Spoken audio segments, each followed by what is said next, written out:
So thank you for your invitation and good afternoon. My name is Mikael Anttinen from Turku University Hospital, Finland, and I'm honored to share our experience with MRI-guided transurethral ultrasound ablation for prostate cancer and benign prostate hyperplasia. Today, I will show how TULSA serves as a versatile treatment across various prostate conditions based on our research and clinical experience. We can go to the next slide. So let's begin by understanding what TULSA is and how it works. TULSA is a minimally invasive technique delivering directional high-intensity ultrasound to the prostate via a transurethral applicator under real-time MRI guidance. MRI thermometry is continuously monitoring and adjusting the energy delivery, ensuring precise ablation. The procedure takes approximately 2 to 4 hours depending on prostate size. There is protective cooling uh, going through the ultrasound applicator and rectal cooling device inserted in the rectum, which prevent damage to these organs and also surrounding tissues, making the procedure safer and more targeted. The next slide.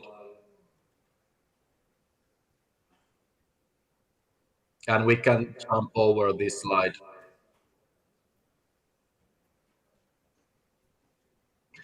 So TULSA has been applied in various settings, including focal and whole gland ablation for localized prostate cancer, salvage treatment for radiorecurrent prostate cancer, palliation, and BPH treatment.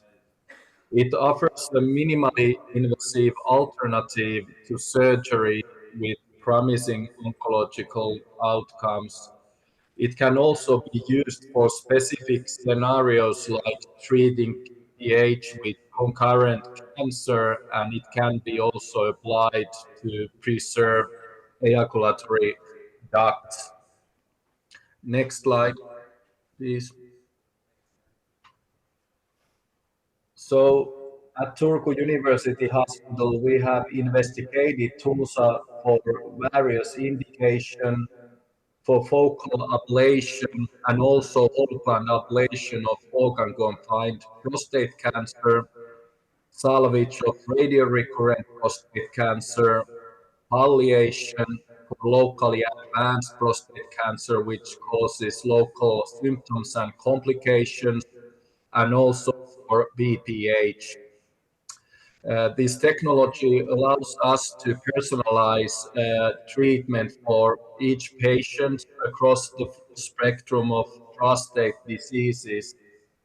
And now I will walk you through briefly our clinical trials investigating TULSA for various conditions and focus more on BPH indication. So the next slide. So we conducted 2 studies on localized prostate cancer. A proof of concept study tested the accuracy of TULSA by ablating first the prostate tumor, which was MRI visible and biopsy proven. Then the prostate was followed using MRI for 3 weeks and then resected using robot-assisted laparoscopic prostatectomy after 3 weeks from TULSA.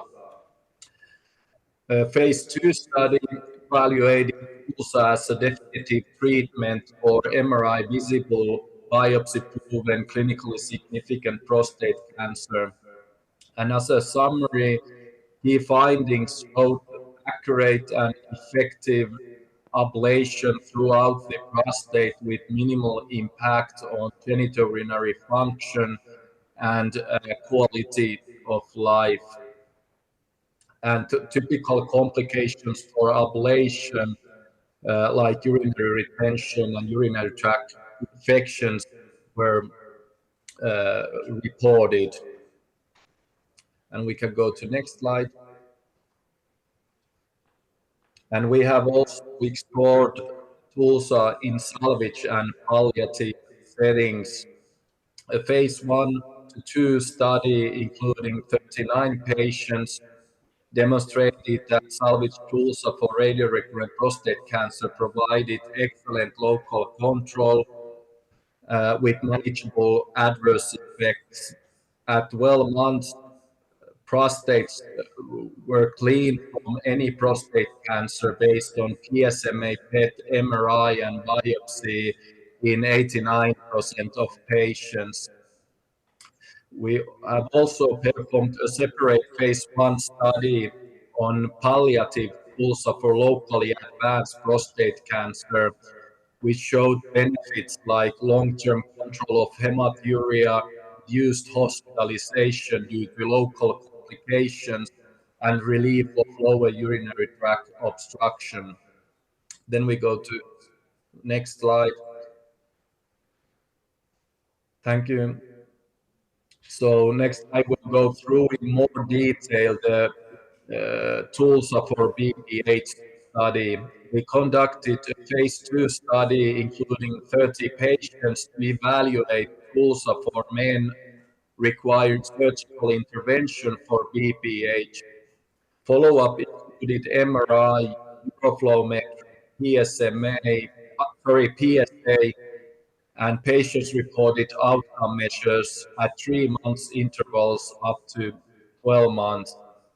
The baseline characteristics showed a median age of 67 years, PSA 3.1, and prostate volume of 52 cc. Next slide.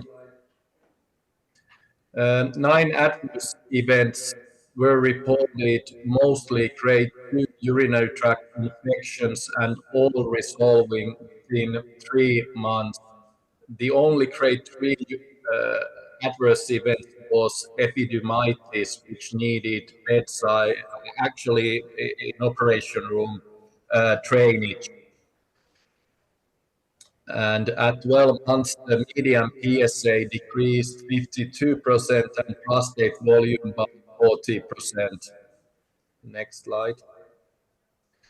Patients reported outcome measures proved across all domains at 3 months and remained stable at 12 months with no adverse effects on continence or sexual function based on IPSS, IIAS, and EPIC 26.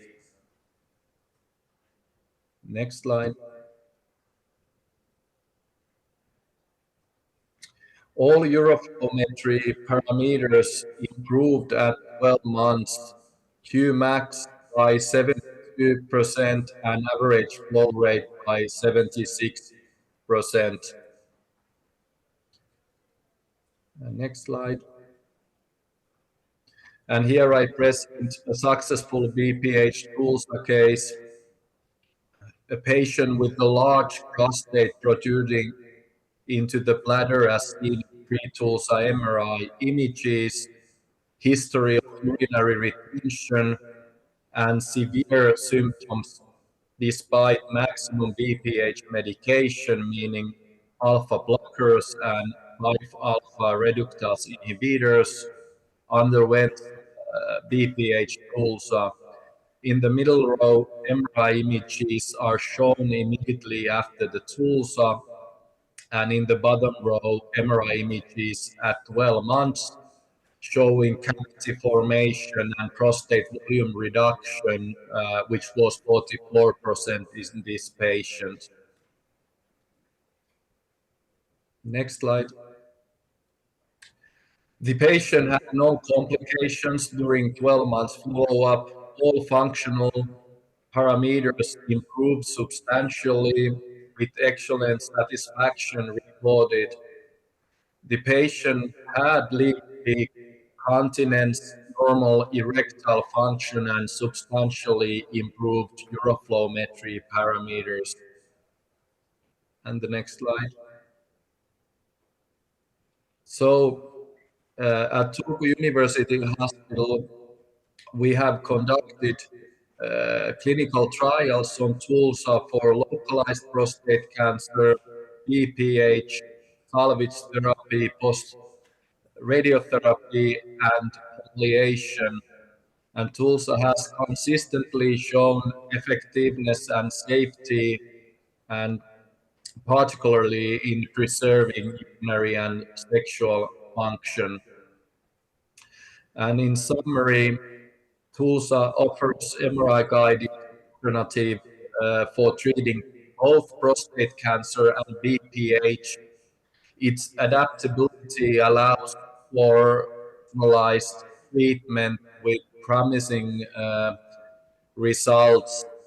However, refining patient selection and treatment protocols are still essential to further enhance safety and clinical outcomes. And thank you for your attention, and I'm happy to take any questions.